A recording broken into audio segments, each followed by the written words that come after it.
Hi, Fran here, and today I'm going to talk about inflammation. Not a very sexy subject, but one nevertheless that goes to the core of our health and well-being. So when we have an inflammatory response to something, it's basically our body taking care of the invaders, whether it be a virus or bacteria or a cut, and of course that's a good thing. What happens though when our inflammatory response never turns off? Then we are setting ourselves up for inflammation in the body, and that is not a good thing. Inflammation in the body is often the precursor of various illnesses and diseases. So one of the major contributors to inflammation is sugar. Yes, good old sugar. And sugar is found everywhere these days. It's very hard to avoid it, even if we wanted to. We have hidden sugars, we have added sugars, and it's found very much in processed foods. It's very hard to avoid it. And one of the things that we can do is to be aware and to start reading labels.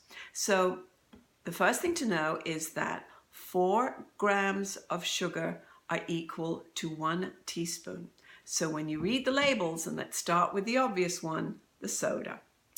So in this small bottle of soda, which I believe is 12 ounces, we have 10 teaspoons of sugar. Some of that is often not even real sugar, it's high fructose corn syrup. 10 teaspoons, that's an awful lot of sugar. And what happens when we get an overload of sugar, the excess amount that cannot be used as energy gets stored as fat.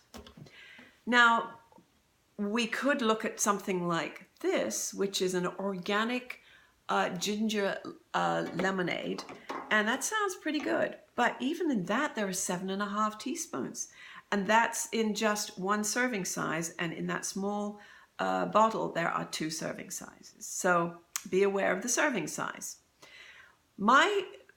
Probably one of my favorites to talk about is yogurt. So if you go to the yogurt aisle in the dairy section, you will see an unending array of different yogurts, most of which are either 0 fat or low fat. The problem is the sugar content again. Now, some of that is naturally occurring sugar in dairy, but a lot of it is added sugar.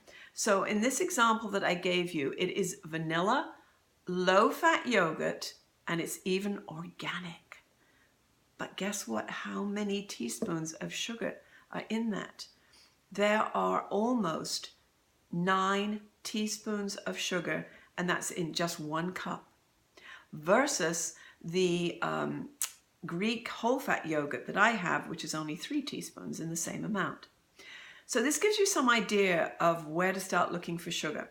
So I'm not going to tell you to stop drinking sodas or cutting out all the sweet stuff in your diet.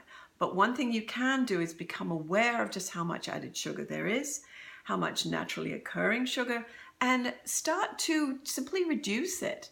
You know, if you're a soda drinker, don't give it up tomorrow. Just have 1 less each day, and then gradually ease your way towards it so it becomes more sustainable. It's more of a lifestyle change.